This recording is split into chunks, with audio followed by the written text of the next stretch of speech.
Oh, it's recording. I just recorded our whole conversation already. Yeah, we did. Okay, if you could tell me what your name is. My name is Noel Dawson. Noel, what do you do here at CHTM? I'm a graduate student in the Nanoscience and Microsystems program. I've been here for 4 years, and I do outreach and I do polymer processing research. Uh-huh. What does polymer processing research do? What is it going to do to help us as a society? So the polymer that I work on specifically is called PVDF. It's a ferroelectric polymer, which means that it could be used for energy generation. So you've probably seen news articles about putting like shoe insoles that will generate electricity while you're walking or something. So this polymer can do that. So it's pretty important to figure out how to make it into thin films. So we're able to make these insoles that can generate power, or flexible memory, or sensors that can be in radiation hard or chemically harsh environments. Wow. So maybe you could put that on roadways, and then every time a car went by, it would make Yeah, power. so you could definitely put it on roadways, and every time a car went over, it would make generate power and stuff. But you got to start with shoes first, and then once you get shoes, then you can get the funding for roadways. You know. So where do you get the funding for your research? So originally our research was funded through AFRL, the Air Force Research Laboratory, and I think partially an SF grant as well. But we applied for grants, and nowadays the university actually funds most of the research. But we applied for grants through NSF and DOE, and hopefully we get them sometimes. Sometimes we don't. It's pretty competitive, but the research is cool, so we do get some money. And actually working with polymers, my whole setup here probably costs less than $10,000. In research terms, that's actually pretty cheap. So, Can you show us a little bit about some of your equipment? Yeah, so we can. This is a custom spin coater that I have here, and so we bought this commercial spin coater and sort of destroyed it and customized it to do our process. And you can see there's a humidity control system and everything. Back there we have a probe station, and that's actually how I probe the devices. And right now the devices look like this. These capacitors. You know, we have gold on bottom, gold on top, and the polymer in the middle. And then here's a glove box where we prepare the polymers and stuff. So that's pretty cool.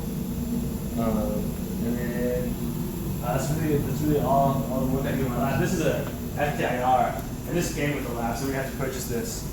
But this is a Fourier transform infrared spectroscopy unit.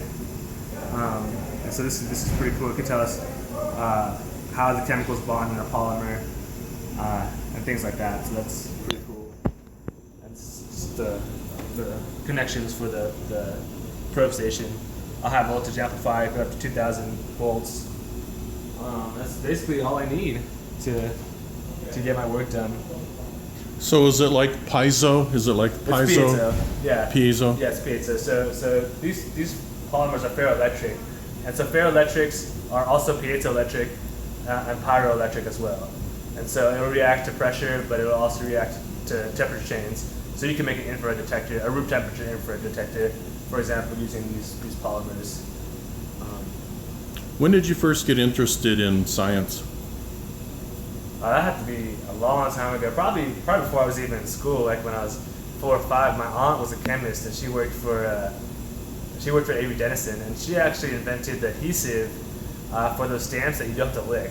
So if you're old enough, you remember that you used to have lick stamps back in the day, you know, before you put them on envelopes. So she invented the adhesive that they put on stamps and so she got me involved in science, and she was really awesome. She died a few years ago of cancer, but you know, we used to stay at her house all the time, and I used to ask her a bunch of questions like, why is the sky blue, and all kinds of things, and she would just answer them. And so I guess that really sparked my interest in science, and my parents just nurtured it from there. So.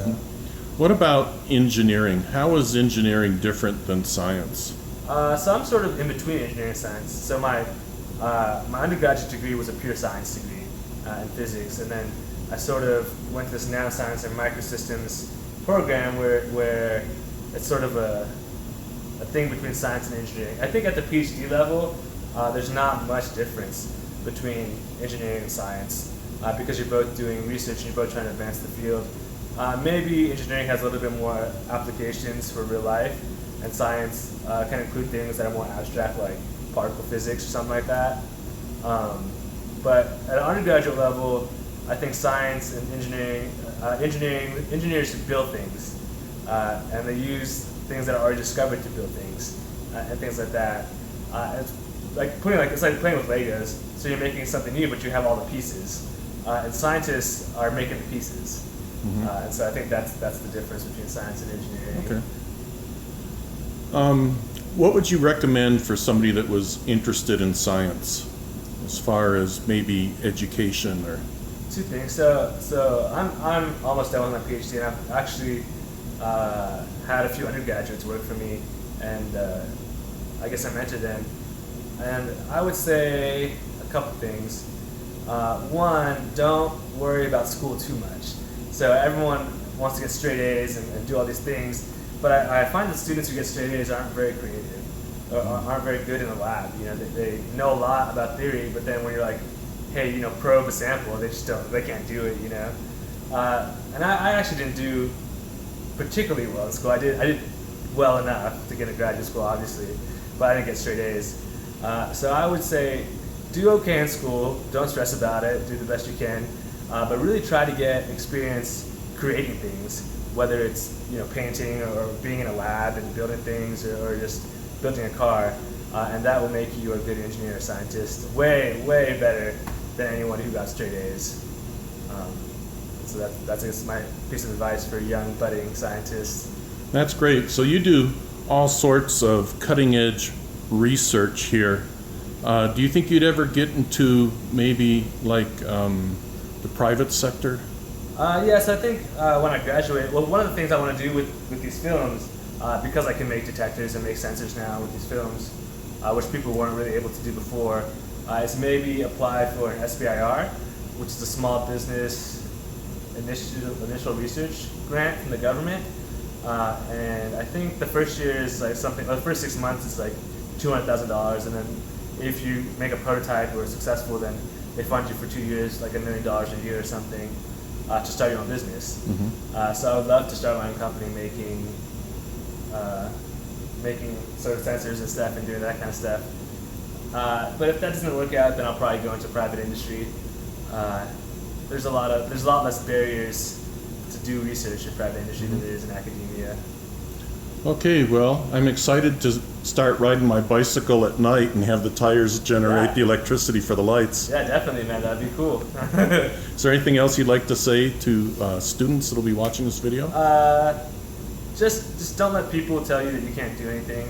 You know, a lot of people told me that I couldn't go to a PhD program and I couldn't become a scientist, and here I am with a year left, almost getting my PhD, and doing awesome research. So don't let people hold you down, and don't let school hold you back.